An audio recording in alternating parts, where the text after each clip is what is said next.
পূৰ্বতে যিবিলাক চৰকাৰ আহিলে আৰু গ'ল তেওঁলোকে যি ধৰণে গোৰ্খাসকলৰ ওপৰত অন্যায় অত্যাচাৰটো চলালে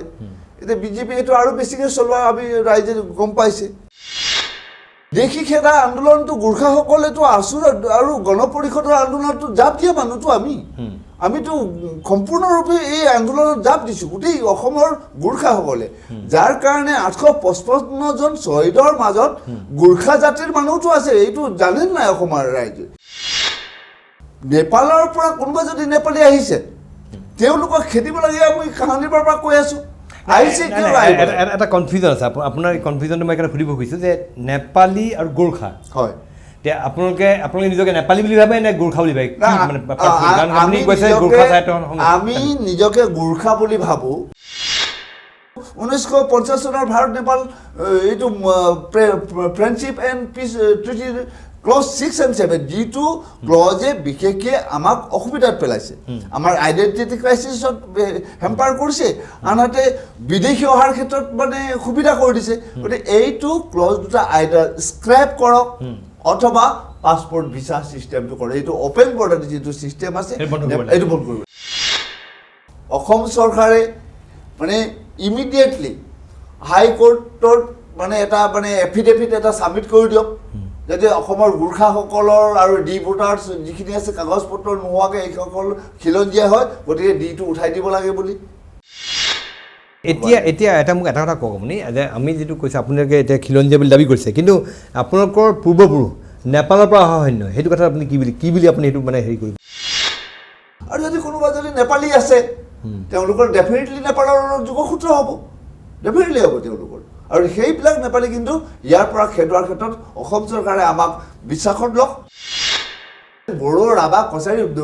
হাজৰিকা বৰদলৈ গগৈ যেনেকৈ অসমক ভাল পায় তেনেকৈ এজন ছেত্ৰী সৰ্বান উপাধ্যায় ৰায় লিম্বু যিসকল গোৰ্খা অসমত তাহানিৰ পৰা আছে তেওঁলোকেতো সমানেই অসমক ভাল পায় গতিকে অসমৰ পৰা ইয়াৰ পৰা বিদেশী মুক্ত হ'ব লাগে এই কথাটো প্ৰতিজন গোৰ্খাই কয় যোৰহাটত যিটো 1920 চনত যিটো অধিৱেশন হ'ল এই অধিৱেশনত আসাম এছ'চিয়েশ্যনটোক জাতীয় কংগ্ৰেছৰ অসম প্ৰদেশ কমিটিলৈ ৰূপান্তৰ কৰা হ'ল আৰু সেই যিটো প্ৰতিনিধি সভা অনুষ্ঠিত হৈছিলে সেই প্ৰতিনিধি সভাত সভাপতিত্ব কৰিছিলে আমাৰ স্বতন্ত্ৰতা সেনানী স্বাধীনতা সেনানী স্বৰ্গীয় ছবিলাল উপাধ্যায় গাৰুৰ 1946ত তেজপুৰত মানে ভাৰতীয় গোৰ্খা লীগৰ অধিৱেশন হৈছিলে আৰু সেই গোৰ্খা লীগৰ অধিৱেশনত গোটেই ভাৰতবৰ্ষৰ গোৰ্খাসকল তাত আহিছিলে আৰু সেই গোৰ্খা লীগত অধিৱেশনত এটা ৰিজলিউশ্যন পাছ কৰিছিলে যে অসমক কোনো পথে আমি মানে বাংলাদেশৰ লগত গ্ৰুপ চিত চাবিল হ'বলৈ নিদিওঁ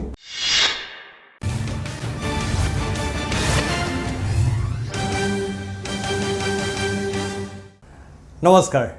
মাই নিউজ এনিৰ বিশেষ অনুষ্ঠান পলিটিকাৰ মাজলৈ মই প্ৰণয় বৰদলৈ আপোনালোকক জনাইছোঁ স্বাগতম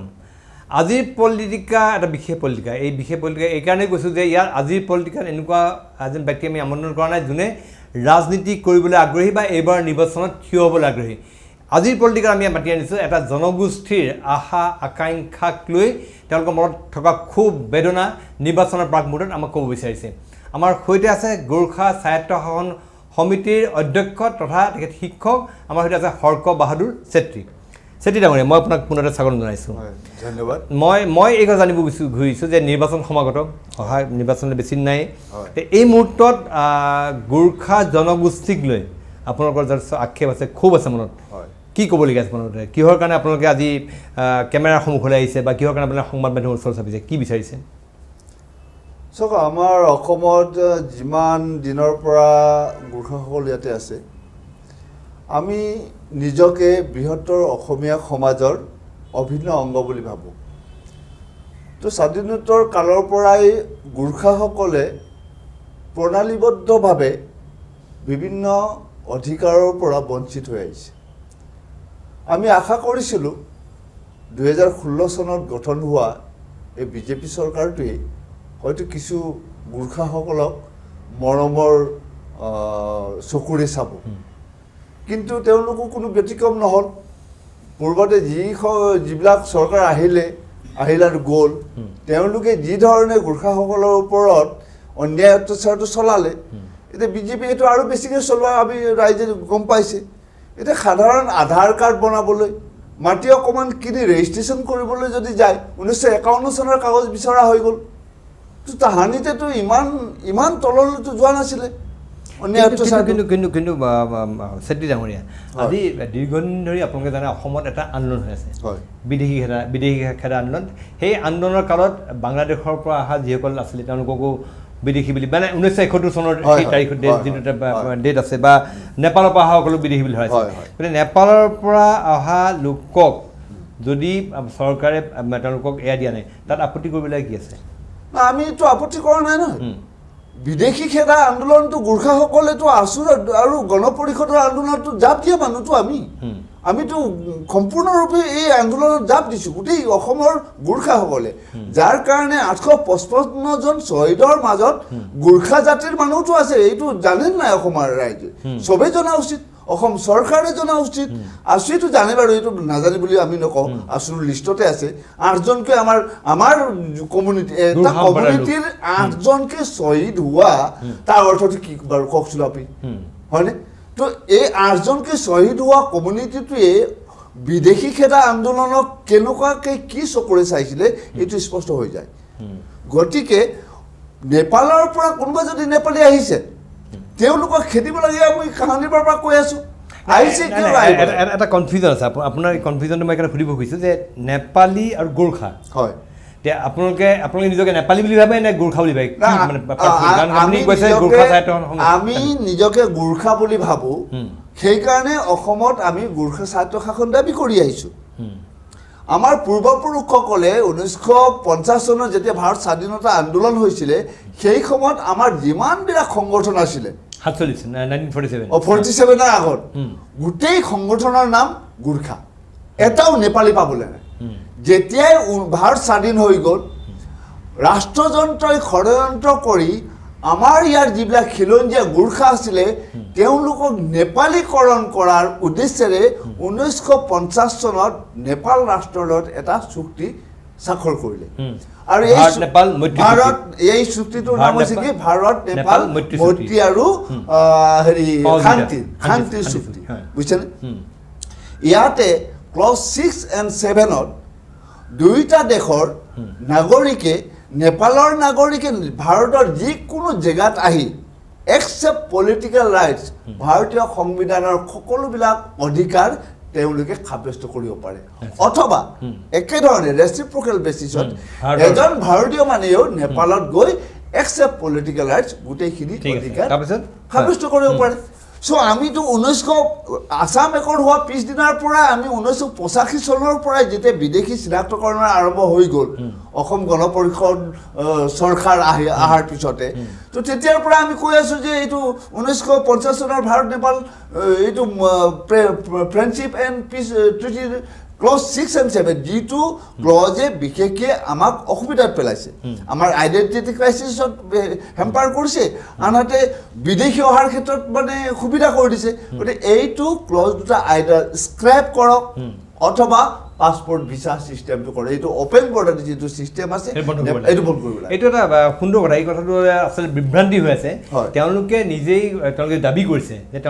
যে ভাৰত নেপাল মৈত্ৰী চুক্তি 1950ত যিটো পলিটিকেল ৰাইট দিয়া নাই বাকী সকলো ৰাইট নেপালী লোকক দিছে সেইখন বাতিল কৰিব লাগে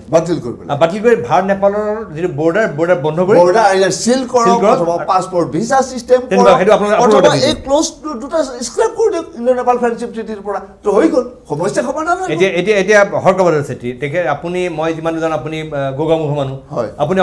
অসমীয়া মাধ্যমত পঢ়া শুনা কৰিছে আৰে অসমৰ গোটেই গোৰ্খাই অসমীয়া মাধ্যমত পঢ়িছে ক'ৰবাত বড়োলেণ্ডত যদি আছে তেওঁলোকে অসমীয়া মাধ্যমত পঢ়িছে ক'ৰবাত শিলচৰত যদি আছে বেংগলী মিডিয়াম তাতো হয়তো আমাৰ গোৰ্খাসকলে অসমীয়া মাধ্যমত পঢ়িছে অসমীয়া মাধ্যমক বচোৱাৰ এটা ডাঙৰ মানে সম্প্ৰদায়টো অসমত গোৰ্খাসকল আছে সঁচা অৰ্থত ক'বলৈ যদি যায় আপুনি যাওকচোন বড়োলেণ্ডত আপুনি পাব নেকি অসমীয়া মাধ্যম পঢ়া মানুহ বড়োলেণ্ডতো গোটেই গোৰ্খাখিনিয়ে আছে মেক্সিমাম গতিকে এতিয়া আপোনালোকৰ মনত খুব হয় যে আপোনালোকক এতিয়াও নেপালী বুলি ভাবা হয় এইটোৱেইটো ডাঙৰ প্ৰশ্ন হৈছে আপোনালোকে কৈছে নেপালৰ লোকহে নেপালী হয় যিসকল নেপালৰ বাসিন্দা যিসকল লোকে হয়। আপুনি প্ৰণয় বৰদলৈ ধৰি ললো আপুনি যদি গৈ নেপালত যদি চিটিজেনশ্বিপ লৈ যায় লয় তেতিয়া Nepali. You will be Nepali hmm, নেপালীটো জাতিৰ নাম নহয় না নেপালীটো হৈছে এটা ৰাষ্ট্ৰীয়তা আৰু ভাষা National. ভাষা নেপালী ভাষা ভাষা কিন্তু এইটো ভাষাটো মানে হেৰি নহয় ভাষাটোতো মানে নেপালী ভাষা যিটো হয় এইটো যিহেতু আমি গোৰ্খা ভাষা বুলিও ডিমাণ্ড কৰিছিলোঁ ভাৰত চৰকাৰক কিন্তু ভাৰত চৰকাৰে আইদাৰ নেপালী অৰ গোৰ্খা আপোনালোকে চলাব পাৰে বুলি যিহেতু 8th শিডিউলত মানে এপ্ৰুভ কৰিলে সেইকাৰণে আমি ভাষাটোক হেৰি কৰি আছোঁ কিন্তু এতিয়া আমাৰ অসমত বিশেষকৈ অসমত কিন্তু এটা আমাৰ যুৱচামে এই কথাটো বাৰে বাৰে কৈছে যে এই নেপালী নামটো ভাষাৰ ক্ষেত্ৰতো মানে টোটেলি এবলিছ কৰি আমি গোৰ্খা ভাষাটোকে চলাব লাগে বুলি এটা ভিতৰি এটা আন্দোলন এতিয়া আপোনালোকৰ যিটো আমি জনগোষ্ঠীগত এটা ছিংগল মষ্ট আইডেণ্টিটিত বাছি থাকিব বিচাৰোঁ বুজিছোঁ, ভাষা গোৰ্খা হয়। জাতি গোৰ্খা সেই বুলি বাছ, কিন্তু চেত্ৰী ডাঙৰীয়া মই আপোনাৰ পৰা জানিব বিচাৰিছোঁ যে আপোনালোকে জন্মগতভাৱে নেপালী বা গোৰ্খা গোৰ্খা, গোৰ্খা নেপালী নহয়, আপোনালোকৰ গোৰ্খা। কিন্তু নেপালৰ লগত এটা ঐতিহাসিক সম্পৰ্ক আছে কাৰণ অৰিজিনেল আপোনাৰ ইণ্ডিপেণ্ডেঞ্চ অফ নেপাল গতিকে সেই কথাটো সেই যিটো আছিলে সেই সম্পৰ্ক সেই চিনাকি আপোনালোকে বাদ দিব বিচাৰে নাই এইটো আপুনি যিটো প্ৰশ্ন কৰিছে আমাৰ এইটো ঐতিহাসিক মানে ঐতিহাসিক কোনো সম্পৰ্কই নাই আমাৰ কিয়নো এইটো কাৰণে নাই এজন বড়ো আগতে কি আছিলে কিৰাত ডেফিনেটলি আপোনালোকে জানে কিৰাত, বা হয়। ইতিহাসে জানে এই কিৰাত এটা ডাঙৰ মহাজাতি আছিলে এই কিৰাত মহাজাতিটো ইভলিউশ্যনৰ যিটো ক্ৰমবিকাশ হৈ গ'ল এই ক্ৰমবিকাশৰ ধাৰাত গৈ কি হৈ গ'ল কিৰাতৰ পৰা বহুত ফালৰি কাটি গ'ল কিছুমান বড়ো হ'ল ৰাভা মানে হ'ল, সোণোৱাল কছাৰী ৰাভা হাজং কছাৰী, কুকি হাজং নাগা ইত্যাদি হয়নে কিন্তু বাকী মেইন ষ্ট্ৰীম যিটো কিৰাত এতিয়াও আমাৰ লগত আছে কিৰাতটো গোৰ্খা হয় চ' গোটেই ব্ৰহ্মপুত্ৰ উপত্যকাটো কিৰাতৰ আছিলে তো আমি কেনেকৈ অনাখিলঞ্জীয়া হ'লো আমাৰ ক'ত নেপালৰ লগত সম্পৰ্ক আছে কিন্তু আমি যুগ যুগান্তৰ নেপালত কোনোবা এজন গোৰ্খা থাকিব পাৰে নাই চেত্ৰী আপুনি এই কথা এইটো কথা নহয়। নেপালৰ পৰা বহুত লোক আহিছে আপোনাৰ ইয়াত না নেপালৰ পৰা যদি কোনোবা আহিছে 1950 চনৰ আগত যদি আহিছে সেইখিনিতো এনেও ধৰি ইয়াৰ খিলঞ্জীয়া হৈ গ'ল হয়নে নহয় জানো আৰু যদি 1950 চনৰ পিছত আহিছে তেনেহ'লে তেওঁলোক ইয়াৰ খিলঞ্জীয়া হ'বই নোৱাৰিব এজ পাৰ ইণ্ডিয়ান কনষ্টিটিউশ্যন নহয় জানো আৰু তেনেকুৱা লোক যদি আছে এইটো আমাৰ দায়িত্ব নহয় গোৰ্খা স্বায়ত্তশাসন দাবী সমিতিৰ দায়িত্ব নহয় চিনাকি কৰাটো এইটো আইডেণ্টিফাই কৰি ওলোৱা তাক মানে ক'ত ৰাখিব লাগে কি কৰিব লাগে তাৰ দায়িত্বটো অসম চৰকাৰ আৰু ভাৰত চৰকাৰৰ হয়নে ইয়াৰ কাৰণে আমি ইভেন অলপতে যোৱা 21 ফেব্ৰুৱাৰী দিনাখন অসম চৰকাৰৰ লগত আমাৰ যিটো আলোচনা হৈছিলে সেই সময়তো আমি স্পষ্টভাৱে কৈ দিছোঁ CDCৰ ফালৰ পৰা যে আপোনালোকে GNRC যেনেকৈ অসমত বিদেশী ডিটেক্ট কৰিবৰ কাৰণে বা অসম চুক্তি ৰূপায়ণৰ 6 নং দফাটো ৰূপায়ণ কৰিবৰ কাৰণে যেনেকৈ NRCটো আপডেট কৰা হ'ল ঠিক সেইধৰণে joint national register of citizen এইটো আপোনালোকে ভাৰত চৰকাৰে অসম চৰকাৰে ভাৰত চৰকাৰক কৈ হেৰি আপডেট কৰক বা বনাওক প্ৰস্তুত কৰক তো এইটো আমি তুলিছোঁ সেইটো যদি কৰে তেনেহ'লে এজন যদি নেপালী কোনোবা যদি অসমত আছে তেখেতৰ নাম ডেফিনেটলি নেপালৰ ভোটাৰ লিষ্টত থাকিবই থাকিব ইণ্ডিয়ান এম্বেচি আছে নহয় জানো ভাৰতত মানে যিজন মানে নেপালৰ ৰাষ্ট্ৰদূত আছে তেখেতৰ লগত যোগাযোগ কৰক যে আপোনাৰ নেপালী গোটেই ইণ্ডিয়াত কোন আছে ক'ত আছে অসমত কিমান আছে মহাৰাষ্ট্ৰত কিমান আছে উলিয়াই দিয়ক তো অসমত থকাবিলাক ওলাই যাব ন তেওঁলোক yes for Indo Nepal friendship যদি GNRC দি দিয়ক আইডেণ্টিফাই কৰি দিয়ক আমাক বিশ্বাসত লওক ভাৰত আৰু নেপালৰ লগত জইণ্ট আমি এইটো ফৰ্মুলা দি দিছোঁ কথাটো হৈছে কি অসমত আমাৰ যিটো আইডেণ্টিটিৰ ওপৰত যিটো প্ৰশ্ন চিহ্ন এটা ডাঙৰ প্ৰশ্ন চিহ্ন এটা মানে সৃষ্টি হৈ গ'ল এই প্ৰশ্ন চিহ্নটোৰ কাৰণে এতিয়া আমি মানে হেৰিত মানে কি কয় এইটো ডিছগ্ৰেছত মানে ভুগি আছোঁ বুজিছেনে এইটো কি কয় অপমানিত হৈ থকা গতিকে জাতীয় স্বাভিমান গোৰ্খা হিচাপে এজ এ গোৰ্খা গতিকে অসমত আমি গোৰ্খাসকলে তাহানিৰ পৰা বৃহত্তৰ অসমীয়া জাতিৰ এটা অংগ হিচাপে আমাৰ নিজৰ পৰিচয়টো অসমীয়া হিচাপে দি আহিছোঁ আৰু এতিয়াও দি থাকিব বিচাৰোঁ আৰু সেই অসমীয়া হিচাপে জীয়াই থকাৰ যিটো জাতীয় স্বাভিমান এই স্বাভিমানত যাতে কোনেও আমাক আঘাত নাহানে তাৰ কাৰণে আমি মানে সদায় চৰকাৰকো কৰি আছোঁ আপোনাৰ কথাখিনি ঠিকে আছে মই বুজিলোঁ কিন্তু মোক এটা কথা কওকচোন আপোনাৰ এতিয়া এই যিখন আপুনি ক'লে যে ভাৰত নেপাল মৈত্ৰী চুক্তি মৈত্ৰী শান্তি চুক্তি সেইখনৰ আলম লৈ এতিয়াও নেপালৰ পৰা কোনোবা আহি আছে নেকি এনেকুৱা ধৰণৰ এটা আপোনালোকৰ মনত আশংকা হয় নেকি নাই আমিতো দেখা নাই আমিতো গাঁৱত থাকোঁতো আমাৰ গাঁওবিলাকতো তেনেকুৱা মানুহ নেপালৰ পৰা কোনো আহি আকৌ নতুনকৈ ছেটেলমেণ্ট হ'বই নোৱাৰে কিয়নো আজিৰ তাৰিখত আৰু তেনেকৈ মাতিও নাই অসমত কোনো তেনেকৈ কোনো আৰু আশ্ৰয়ো নিদিয়ে অসমৰ গোৰ্খাই কোনো এটা নেপালীক মানে ইয়াত আশ্ৰয় দিয়াৰ কথাই নাহে আৰু নিদিয়েও কিন্তু কোনোবা টাউন চহৰত যদি ইণ্ডো নেপাল ফ্ৰেণ্ডশ্বিপ নীতিৰ আধাৰত আহি যদি ক'ৰবাত যদি কিবা বেপাৰ বাণিজ্য যদি কৰি আছে সেইটো কথা কিন্তু আমি নাজানো সেইকাৰণে নেপালটো বহুত ভাৰতীয় লোক আছে অসমৰ মানুহ আছে যিসকলে গৈ তাত গৈ ব্যৱসায় কৰি আছে সেইটো সুবিধা মতে আচ্ছা এতিয়া কওক আপোনাৰ আমাৰ অসমত গোৰ্খা জনগোষ্ঠীৰ কিমান সংখ্যা কিমান হ'ব জনসংখ্যা চব এইটো স্পেকুলেশ্যন কৰে কিছুমানে 20 লাখ কয় কিছুমানে 30 লাখ কয় এতিয়া আপোনালোকৰ এতিয়া এই যিবিলাক এতিয়া নিৰ্বাচন আহিছে নিৰ্বাচন সমাগত এই সময়ত ৰাজনৈতিক দলবিলাকৰ প্ৰতি আপোনালোকৰ কি গুহাৰি কি আহ্বান আছে আপোনালোকৰ এই সময়ত বিশেষকৈ আমি বৰ্তমান চৰকাৰক স্পেচিয়েলি GSCDCৰ ফালৰ পৰা যেতিয়া 2016 চনৰ 19 জুলাই তাৰিখৰ পৰা যিটো জুনাইৰ পৰা দিছপুৰলৈকে যিটো পদযাত্ৰা কৰা হৈছিলে মই গোটেই অসমৰ গোৰ্খাৰ পক্ষত GSCDCৰ সংগঠনৰ বেনাৰত পদযাত্ৰা এটা কৰি অসমৰ গোৰ্খাক এটা ডিমাণ্ড এটা ৰেইজ কৰিছিলোঁ গোটেই অসমৰ ৰাইজৰ তেতিয়া গোৰ্খাসকলৰ যে এটা গেজেট ৰাজপত্ৰৰ যোগেদি অসমৰ গোৰ্খাসকলক মানে খিলঞ্জীয়া মৰ্যাদা দিব লাগে অসম চৰকাৰে ৰাজপত্ৰৰ যোগেদি অসম গোৰ্খাসকল যে খিলঞ্জীয়া এই কথাটো মানে হেৰি কৰিব লাগে এপ্ৰুভ কৰিব লাগে বুলি আমি ডিমাণ্ড কৰিছিলোঁ চ' আজিৰ তাৰিখত বিজেপি চৰকাৰে যিটো আমাৰ সোণোৱাল ডাঙৰীয়াৰ যিটো চৰকাৰ আছে এতিয়াও সময় আছে তেখেতে অতি সোনকালে আমাৰ GSCDCৰ অথবা অসমৰ গোৰ্খাৰ এই দাবীটো পূৰণ কৰক আৰু অন্যান্য যিসকল দাবী আছে মাটিৰ ক্ষেত্ৰত দাবী আছে ডি ভোটাৰ্ছৰ ক্ষেত্ৰত হেৰি এটা মানে ভয়ংকৰ এতিয়াও এটা সমস্যা এটা আমাৰ ৰাজ্য 1985 পৰা চাফাৰ কৰি আছে এই ক্ষেত্ৰত অসম চৰকাৰে মানে ইমিডিয়েটলি হাইকোৰ্টত মানে এটা মানে এফিডেভিট এটা ছাবমিট কৰি দিয়ক যাতে অসমৰ গোৰ্খাসকলৰ আৰু ডি ভোটাৰ্ছ যিখিনি আছে কাগজ পত্ৰ নোহোৱাকৈ এইসকল খিলঞ্জীয়া হয় গতিকে ডিটো উঠাই দিব লাগে বুলি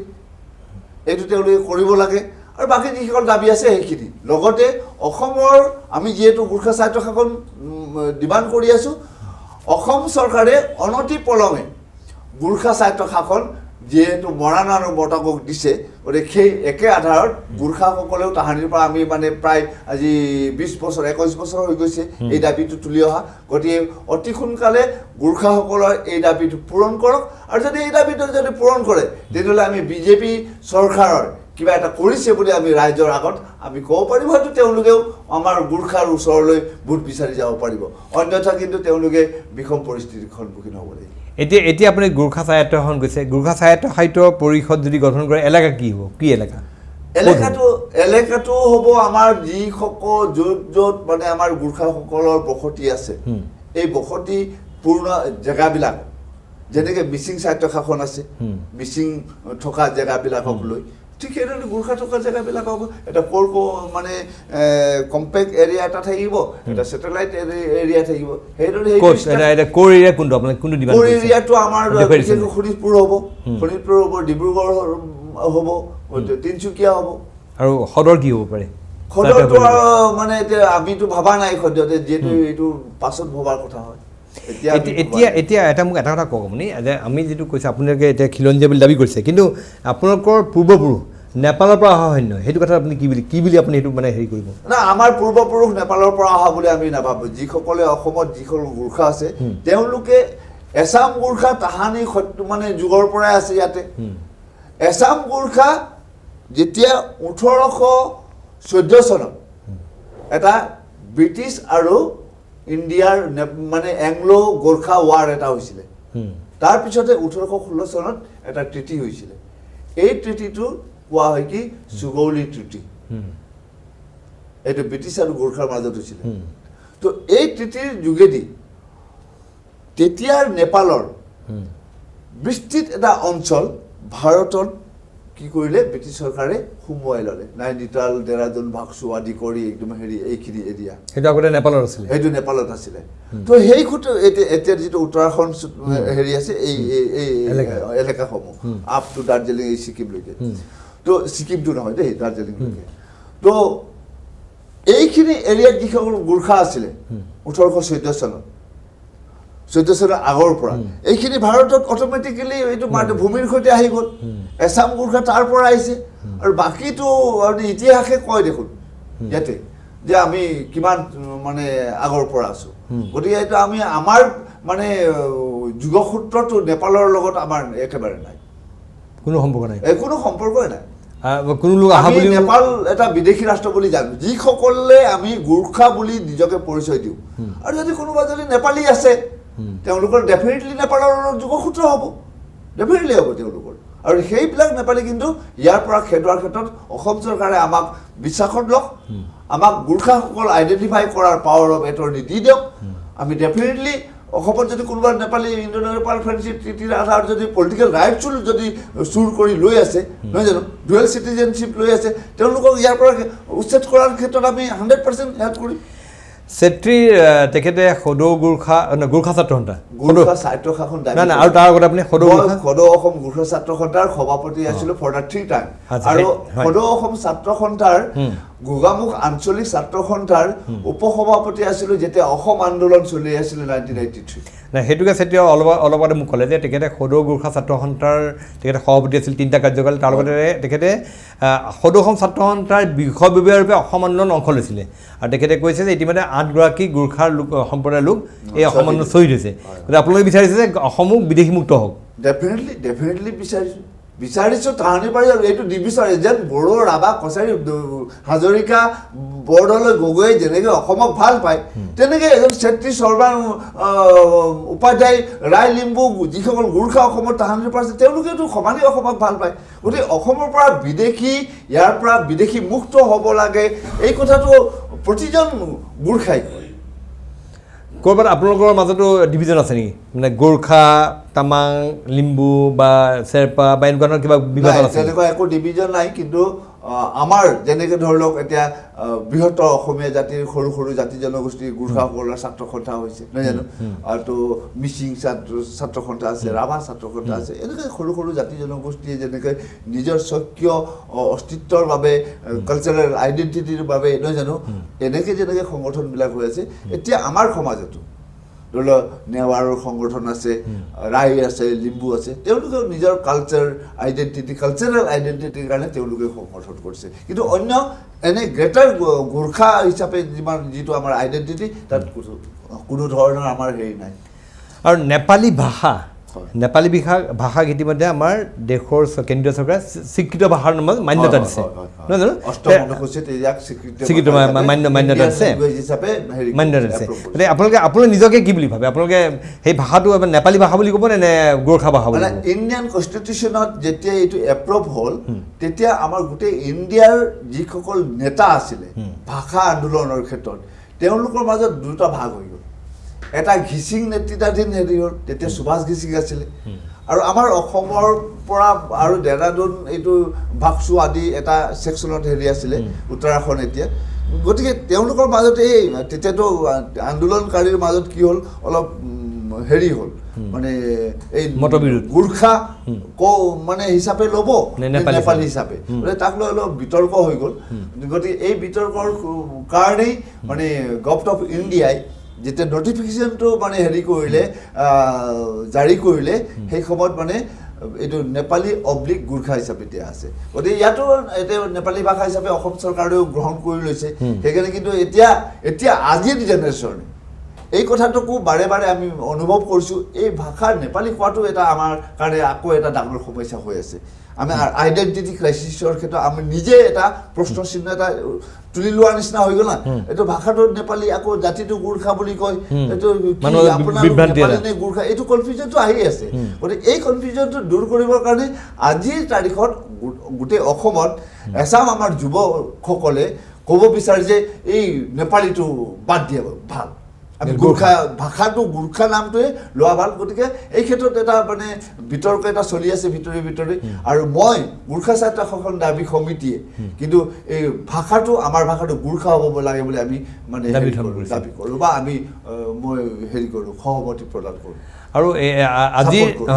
আজি আপোনালোকে গোৰ্খা এসময়ত আপোনালোকে নেপালী আছিলে বা নেপালী মানে প্ৰথমতে জেনেৰেল সাধাৰণতে নেপালী বুলি আছিলে আপুনি অলপতে কৈছিলে যে আপোনালোকৰ গোৰ্খা সম্প্ৰদায় বা নেপালী সম্প্ৰদায়ৰ লোকে দেশৰ স্বাধীনতা সংগ্ৰাম ভাষা আন্দোলন মাধ্যম আন্দোলন সকলোতে অংশগ্ৰহণ কৰিছে এই বিষয়ে আপুনি অলপ ক'ব নেকি কি কেনেকুৱা উদাহৰণ চাওক ভাৰতত যেতিয়া স্বাধীনতা সংগ্ৰাম আৰম্ভ হৈছিলে তো এইটোৰ লিডটো লৈছিলে মহাত্মা গান্ধীয়ে সংগঠনটো আছিলে নেশ্যনেল কংগ্ৰেছ পাৰ্টি নহয় জানো ভাৰতীয় জাতীয় কংগ্ৰেছ তো এই জাতীয় কংগ্ৰেছৰ আগতে গঠন হোৱাৰ আগতে অসমত মানে হেৰি আছিলে আসাম এছ'চিয়েশ্যন বুলি এটা সংগঠন আছিলে আৰু অসম উন্নতি সভা বুলি এটা সংগঠন আছিলে সেই সংগঠনবিলাকতে আমাৰ গোপীনাথ বৰদলৈ লোকপ্ৰিয় গোপীনাথ বৰদলৈৰ পৰা আৰম্ভ কৰি বিভিন্ন আমাৰ যিমানবিলাক মানে স্বাধীনতা সংগ্ৰামী আছিল তেওঁলোক আছিলে সেই সময়তে আমাৰ এতিয়া গাংম উঠান এতিয়া বিহালী সমষ্টিত পৰে তাতে জন্মগ্ৰহণ কৰা ছবিলাল উপাধ্যায় তেওঁলোকেও সেই আসাম এছ'চিয়েশ্যনটোৱে কৰিছিলে চ' যোৰহাটত যিটো 1920 চনত যিটো অধিৱেশন হ'ল এই অধিৱেশনত আসাম এছ'চিয়েশ্যনটোক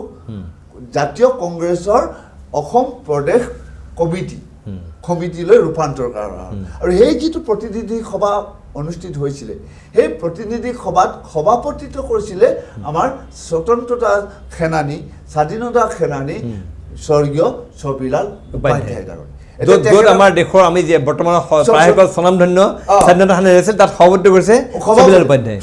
1920 চনতে 1920 চনত ছবিলাল উপাধ্যায় ডাঙৰীয়াক কি কাঠমাণ্ডুৰ পৰা তাৰ আগদিনাখন আহিলে অসমৰ মানুহে কি সভাপতি পাতিব নেকি এইজনেতো নাজানিব নহয়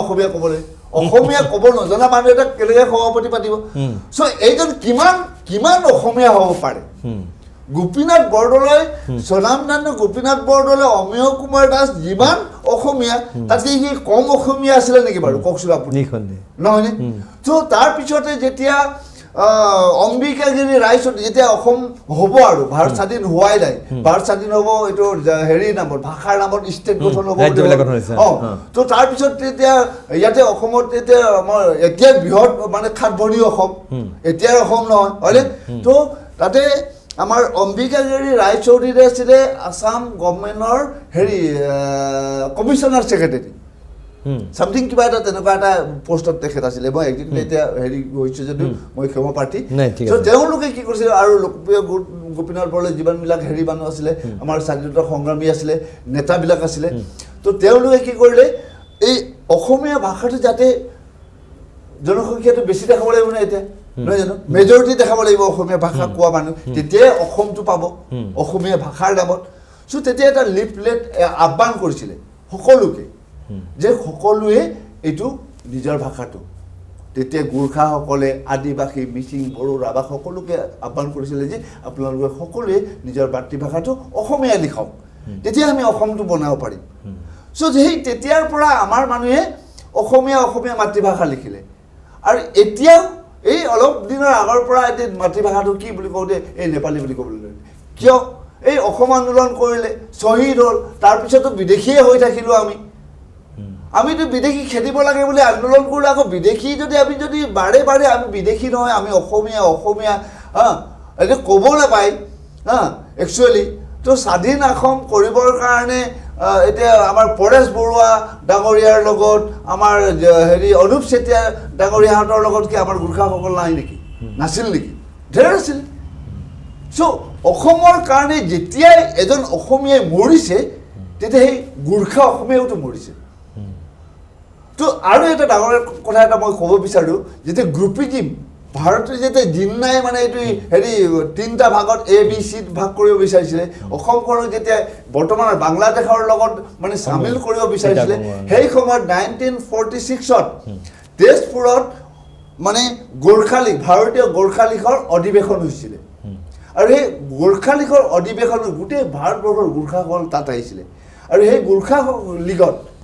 অধিৱেশনত এটা ৰিজলিউশ্যন পাছ কৰিছিলে যে অসমক কোনো পথে আমি মানে বাংলাদেশৰ লগত গ্ৰুপ চিত চাবিল হ'বলৈ নিদিওঁ বুলি ৰিজলিউশ্যনসকল হাতত খুকুৰি লৈ এটা ডাঙৰ প্ৰচেছন কৰিছিলে আৰু তাত এনাউন্স কৰিছিলে আমাৰ নেতাসকলে যে যদি তেতিয়া নেতা বিষ্ণুলাল উপাধ্যায় ছবিলাল উপাধ্যায়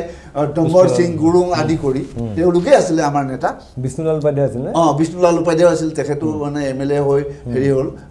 দেহান্ত হৈছে তেখেতো স্বাধীনতা সংগ্ৰামী ভক্ত বাহাদুৰ প্ৰধান আদি কৰি ঢেৰ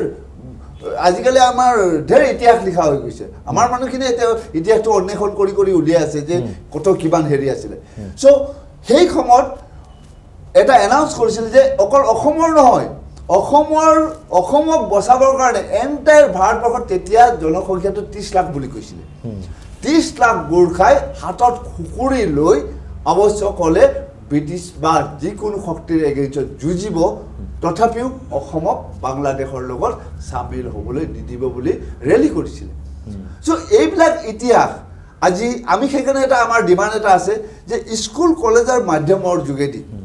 এইখিনি যদি সাৰ্বজনীন কৰে তেনেহ'লে বড়ো ৰাভা মিচিং বড়ো কাৰ্বি এই আমাৰ ভাইসকলে বুজি পাব যে আমি কোন হয় আচলতে আমাৰ এই যে স্কুল কলেজৰ পাঠ্যক্ৰমত আমাৰ বিষয়ে একো নিলিখাৰ কাৰণেও আজি এটা ভ্ৰান্ত ধাৰণা যদি মানে হেৰি কৰি দিয়ে উৰুৱাই দিয়ে চৰকাৰে তো চবে হৈ চাগে কিতাপতো একো নাই চবৰ বিষয়ে আছে হয় না দেউৰী আছে ৰাভা আছে কাৰ্বি আছে হাজং আছে সব আছে কিন্তু গোৰ্খাটো নাই চ' ভুল ধাৰণা সৃষ্টি হোৱাটো স্বাভাৱিক আছে গতিকে আমি এই ডিমাণ্ডটো কৰি আহিছোঁ মই আপোনাক জানিব বিচাৰিছোঁ আপোনাৰ তেখেত যিজন ব্যক্তি আজি আমাৰ মাজত আছে গোৰ্খা স্বায়ত্ত শাসন দাবী সমিতিৰ তেখেত হৈছে সভাপতি তেখেত হৰ্ক বাহাদুৰ চেত্ৰী তেখেতে গোগামুখৰ অসমীয়া মাধ্যমৰ বিদ্যালয়ত পঢ়া শুনা কৰি তেখেত লখিমপুৰ কলেজত পঢ়িছিলে লখিমপুৰ কলেজ তাৰপিছত ডিব্ৰুগড় বিশ্ববিদ্যালয়ত তেখেতে এন্থ্ৰপলজিৰ ফাৰ্ষ্ট ক্লাছ মই যিমান জানো প্ৰথম শ্ৰেণীৰ ফাৰ্ষ্ট ক্লাছ ফাৰ্ষ্ট হৈছিলে আৰু তাৰপিছত তেখেতে শিক্ষকতা আপুনি ক'ত কৰিছে শিক্ষকতা মই মেংমাং ট্ৰাইবেল হাইস্কুলত শিক্ষকতা এতিয়াও কৰি আছে আৰু কি লেখামেলা কৰে আপুনি লিখা মেলা মই PhD ৰেজিষ্ট্ৰেশ্যনো কৰিছিলোঁ PhD কৰিম বুলি কিন্তু পাছলৈ PhD কৰা নহ'ল 2-4টা আমাৰ ৰিচাৰ্চ জাৰ্নেলবিলাকত মোৰ 2-4টা ৰিচাৰ্চৰ ৰিচাৰ্চ পেপাৰবিলাক পাব্লিকেশ্যন হৈছিলে এতিয়া আপুনি কি ভাবে আপুনি নিজে এজন গোৰ্খা সম্প্ৰদায়ৰ লোক বিভিন্ন ক্ষেত্ৰত আপুনি বঞ্চিত বা অৱহেলিত বুলি ভাবিছে আপোনাৰ এনেকুৱা অনুভৱ হৈছে মোৰ জাতিটো বঞ্চিত অৱহেলিত শোষিত সেইবাবে মই এই গোৰ্খা জাতিটোৰ কাৰণে তাহানিৰ পৰা 1985ৰ পৰা আজিৰ তাৰিখলৈকে মই নিস্বাৰ্থভাৱে জাতিটোৰ পক্ষত সেৱা কৰি আহিছোঁ চ' আগলৈও মই সেৱা কৰি যাম তো আৱশ্যক যদি হয় মই VRS লৈ হ'লেও এই জাতিটোক উদ্ধাৰ কৰাৰ ক্ষেত্ৰত মানে হেৰি স্কুলৰ চাকৰি বাদ দি আপুনি চাকৰি বাদ দি হ'লেও মই জাতিটোক মানে উদ্ধাৰ কৰিবৰ কাৰণে মই মৰণ প্ৰাণ যুঁজ দিম কিন্তু এতিয়া আপোনাৰ ক'ত সমস্যা ক'ত হৈছে কিয় সমস্যা ক'ত হৈছে আৰু নিৰ্বাচন প্ৰাকমুহূৰ্তত বিৰোধী মানে দলবিলাকৰ প্ৰতি দল বিশেষকৈ আপোনাৰ সমস্যা কি সমস্যা আছে আপোনাৰ আমাৰ সমস্যাটো বিশেষকৈ আমাৰ সমস্যাটোৱে হৈছে কি আমাক ইণ্ডিজিনিয়াছ নহয় বুলি মানে ৰাজনৈতিকভাৱে শোষণ কৰাটো গতিকে এই সমস্যাৰ উপসৰ্গ হিচাপে ধৰি লওক আজিৰ তাৰিখত মই অলপ আগতেও কৈছোঁ প্ৰতিটো কামতে এতিয়া আমাৰ মানুহবিলাকৰ পৰা 1951 চনৰ NRCৰ কাগজ দেখুৱাই দিয়া এতিয়া NRCটো ফাইনেল হোৱাই নাই নহয় কিন্তু অফিচবিলাকত NRCৰ 1951 চনৰ NRCটো লৈ আহক বুলি কৈ দিয়ে আধাৰ কাৰ্ড বনাবৰ কাৰণে বহুত মানে নোৱাৰা হৈ গ'ল বায়োমেট্ৰিক হেৰি এটা লৈ থৈ দিছে মানে কি এইটো ফিংগাৰপ্ৰিণ্ট তাৰ কাৰণে এতিয়া যিসকলে বায়োমেট্ৰিক ফিংগাৰপ্ৰিণ্ট লৈ গৈছিলে থাৰ্ড ৰাউণ্ডৰ সেইটো NRC আপডেটৰ তেওঁলোকৰ এতিয়া আধাৰ কাৰ্ড বনাব নোৱাৰা হৈ গ'ল গতিকে এইবিলাক সমস্যা আছে এই গোটেই সমস্যাৰ মূল কাৰণটো হৈছে কি আমাক আজিৰ তাৰিখতো বিদেশী বুলি ভাবা আৰু বাংলাদেশীৰ খাৰিত ৰখাৰ কাৰণে বাংলাদেশী বুলি ভাবি আমাক মানে এই বাংলাদেশী খাৰিত ৰখাৰ কাৰণে সন্দেহৰ চকুৰে চাই আছে গতিকে ইয়াৰ একমাত্ৰ বিকল্প হৈছে সমাধানটোৱে হৈছে কি অসম চৰকাৰক বিশেষকৈ আমাৰ আহ্বান অতি শীঘ্ৰে এই কোড অফ কণ্ডাক্ট মানে হেৰি হোৱাৰ আগতে এফেক্ট হোৱাৰ ডেট হোৱাৰ আগতে অসমৰ গোৰ্খাক মানে গেজেট নটিফিকেশ্যনৰ যোগেদি অসমৰ খিলঞ্জীয়া হয় বুলি এনাউন্স কৰক আৰু বিজেপি দল আৰু চৰকাৰ বেলেগ কথা কৈ দিয়ে চৰকাৰৰ সেই কথাটো কৈছোঁ মই গতিকে বিজেপি দলে যদি অসমৰ বাকী যিমানবিলাক দল হেৰি আছে তেওঁলোকে অসমৰ গোৰ্খাসকলক স্বায়ত্ত শাসন প্ৰদান কৰিম বুলি যদি তেওঁলোকে আশ্বাস দিব পাৰে, কনভিন্স কৰিব পাৰে, তেওঁলোকে মেনিফেষ্টত যদি লিখে, তেনেহ'লে আমি ডেফিনেটলি অসমৰ গোৰ্খাসকলক এই দাবীটোৰ প্ৰতি বা এই দলটোক বিবেচনা কৰিব পাৰিম বুলি আমি নিশ্চয় আহ্বান জনাব পাৰিম। শেষত আপোনাৰ আৰু কি ক'বলৈ আছে? আপুনি আৰু কিবা বক্তব্য আছে শেষত? বিশেষকৈ ক'বলগীয়াতো বহুত আছে, চব কৈতো শেষ কৰিব নোৱাৰি। আপোনালোকে যদি অন্যান্য মই মিডিয়াবিলাককো এটা মানে আহ্বান কৰিব বিচাৰিছোঁ, বাকী সকলো মিডিয়াবিলাককো, যে এই অলপ আগত যিটো হেৰি ক'লোঁ যে এইটো ইণ্ডো নেপাল ফ্ৰেণ্ডশ্বিপ ট্ৰিটিৰ কথা ক'লোঁ, এই কথাটোৰ ক্ষেত্ৰত বাকী মিডিয়ায়ো ইয়াক আমি যিহেতু বহুত দিনৰ পৰা হেৰি কৰি আছোঁ, আন্দোলন কৰি আছোঁ, তেওঁলোকেও জানে। গতিকে মিডিয়াই এই আমি যিটো ৰেইজ কৰিছোঁ ইয়াক বিশেষকৈ প্ৰচাৰ কৰি গোটেই অসমৰ ৰাইজক এই কথাটো জনোৱাৰ ক্ষেত্ৰত বিশেষ সহযোগিতা আগবঢ়াব বুলি আমি আহ্বান কৰিছোঁ। আৰু আমাৰ যিবিলাক সমস্যা, মানে আপোনালোকৰ শংকা আছে ভাৰত নেপাল চুক্তিৰ সুবিধা লৈ এতিয়াও হয়তো নেপালৰ পৰা আহিব পাৰে, সেইটো বন্ধ কৰিবলৈ, সেইকাৰণে এইখন চুক্তি বাতিল হ'ব লাগে, এই বাতিল হ'ব লাগে। আচ্ছা, তো 2 নম্বৰ কথা হৈছে কি, এই আমাৰ মানে কৈতো শেষ কৰিব নোৱাৰি, নহয় জানো? গতিকে এটা বিশেষ কথা আৰু এটা কৈ থওঁ, বিশেষকৈ অসমত গোৰ্খাসকল 1947 ট্ৰাইবেল বেল্ট এণ্ড ব্লক যেতিয়া গঠন হৈছিলে, সেই তেতিয়াৰ পৰা প্ৰটেক্টেড ক্লাছ যিসকল আমাৰ মানে ট্ৰাইবেল মানুহ হেৰি ভাইসকল আছে, বড়ো, ৰাভা, মিচিং, কাৰ্বি আদি, তেওঁলোকৰ লগতে গোৰ্খাসকলকো কি কৰা হৈছিলে, ট্ৰাইবেল বেল্ট এণ্ড ব্লকত মানে হেৰি প্ৰটেক্টেড ক্লাছ হিচাপে ইনক্লুড কৰা হৈছিলে। আচ্ছা, চ' সেই তেতিয়াৰ পৰাই আমাৰ গোৰ্খা ভাইসকলে গ্ৰেজিং হেৰি কৰি, গৰু পুহি বা গ্ৰেজিয়াৰ্ছ হিচাপে থাকি, কাল্টিভেটৰ্ছ হিচাপে থাকি আমাৰ মানে হেৰি কৰি আহিছে। চ' কিন্তু আজিৰ তাৰিখতো কিন্তু তাৰ পৰৱৰ্তী সময়ত কিছুমান ট্ৰাইবেল বেল্ট এণ্ড ব্লক গঠন কৰা হ'ল, সেইবিলাকত কিন্তু আমাক মানে আকৌ হেৰি কৰি দিলে, বঞ্চিত কৰি ৰাখিলে। আচ্ছা, whereas 1947 ইনক্লুড হোৱা জাতিটোক পাছলৈ আকৌ মহেন্দ্ৰ মোহন চৌধুৰীৰ দিনত এবাৰ এইটো এক্সক্লুশ্যনো কৰা হ'ল, আকৌ হিতেশ্বৰ শইকীয়াৰ দিনত ইয়াক ৰিৰেষ্টৰ কৰা হ'ল। গতিকে সেই তাহানিৰ পৰাই গোৰ্খাসকলে অসমত থাকি অসমৰ ইকনমিটো টেক্স পেয়াৰ হিচাপে as a good tax payer এইটো ৰোল প্লে কৰি আছে। গাঁৱে ভূঞে পিয়ৰ গাখীৰ খোৱা মানুহকেইটাতো আমিয়ে হয়, অসমীয়া মানুহে জানে, অসমৰ প্ৰতিজন মানুহে জানে গাখীৰ বুলি ক'লে আমাৰ গোৰ্খাসকল। তেতিয়া নেপালী বুলি কৈছিলে, এতিয়া নেপালীটো উঠাই দিব লাগে, তো গোৰ্খাসকলে। গতিকে গোৰ্খাসকলে অসম আৰু অসমীয়া, অসম আৰু অসমীয়াৰ কাৰণে মানে জাতিসত্তাটো বচাবৰ কাৰণে কোনো পধ্যে বাকী অসমীয়া ভাইসকলতকৈ পিছ পৰি থকা নাই। গতিকে এই কথাটোকে মই শেষত ক'ব বিচাৰিছোঁ। ঠিক আছে, সেয়া আছিলে হৰ্ক বাহাদুৰ চেত্ৰী। তেখেতে এটা জনগোষ্ঠীৰ যথেষ্ট মৰ্মবেদনা, ক্ষোভ, বঞ্চনা এইবিলাক তেখেতে আজি পৰিস্ফুট কৰিলে। তেখেতে এইটো আক্ষেপ কৰি তেখেতে কৈছে যে আচলতে নেপালৰ পৰা প্ৰব্ৰজনৰ কথা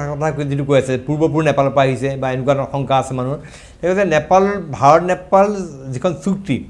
চুক্তিৰ আলম লৈ এতিয়াও নেপাল বা কোনোবা লোক আহি পৰে, সেই চুক্তিখনে বাতিল কৰা দাবী জনাইছে। সেই চুক্তি বাতিল কৰাৰ দাবী জনাইছে। তাৰ লগতে এই যিটো গোৰ্খা জনগোষ্ঠীক তেওঁলোকক এটা থলুৱা খিলঞ্জীয়া জনগোষ্ঠী হিচাপে স্বীকৃতি প্ৰদান কৰক, যাৰ কাৰণে আপোনালোকে ৰাজপথৰ যোগেদি এই স্বীকৃতি প্ৰদান কৰাটো ঘোষণা কৰিব লাগে, সেইটো দাবী কৰিছে। এই দাবীৰে তেখেতে এই নিৰ্বাচন প্ৰাকমুহূৰ্তত সকলো ৰাজনৈতিক দলে তেখেতে গুহাৰি জনাইছে, স্বায়ত্ত শাসন বিচাৰিছে। যিনক চেত্ৰীজনে আজি আপুনি আহিলে, আপোনাৰ পলিটিকেল আপোনাৰ মনৰ খুব ক'লে, আপোনালোকৰ জনগোষ্ঠীৰ মনৰ বেদনাৰ কথা ক'লে, তাৰ কাৰণে আপোনাক ধন্যবাদ জ্ঞাপন কৰিছোঁ। আৰু আমাৰ বিশেষ অনুষ্ঠান পলিটিকাৰ মাজৰ পৰা মই প্ৰণয় বৰদলৈ, মোৰ ভিডিঅ' সহযোগী পংকজৰ সৈতে বিদায় লৈছোঁ। মুকলি হ'ল ডাটা মেচিনৰ নতুন showroom, data Machine future world. বজাৰত উপলব্ধ সকলোবোৰ অত্যাধুনিক সামগ্ৰী পোৱা যাব এই শ্ব'ৰুমত। বছ JBL, ছনীৰ লগতে উচ্চ প্ৰাবল্য স্পীকাৰো পোৱা যাব এই শ্ব'ৰুমত। লগতে আধুনিক mobile accessories, screen protector, earphone, case and cover, power bank উপলব্ধ এই শ্ব'ৰুমত। ডাটা মেচিন হৈছে গুৱাহাটীৰ একমাত্ৰ শ্ব'ৰুম য'ত উপলব্ধ টেম্পাৰ, কাভাৰ, ইয়েৰফোন, চাৰ্জাৰৰ লগতে আন বহুতো এক্সেছৰিজ। এই সকলোবোৰ লেটেষ্ট গেজেট লাভ কৰিবলৈ আহক আমাৰ নতুন শ্ব'ৰুম ডাটা মেচিনলৈ। Data Machine future world, opposite to the Ulubari petrol pump, near Kalyan jewellers, GS road, Guwahati 7। Phone number 6901268874, 7086094885। Assam বছাক আৰু এটা আইফোন লাভ কৰক। অসমক জৰ্জৰিত কৰা সমস্যাসমূহৰ ওপৰত এটা ভিডিঅ' প্ৰস্তুত কৰক এই ভিডিঅ'টো আপোনাৰ সামাজিক মাধ্যমত #AsamBachao লিখি আপলোড কৰক আৰু আপোনাৰ ভিডিঅ'ৰ লিংকটো www.assambachao.in ৱেবছাইটত জমা কৰক সৰ্বশ্ৰেষ্ঠ ভিডিঅ' জমা কৰাসকলে এটা iPhone 12 3টা OnePlus ফোন আৰু দৈনিক আকৰ্ষণীয় নগদ পুৰস্কাৰ লাভ কৰিব আহক অসমক ৰক্ষা কৰোঁ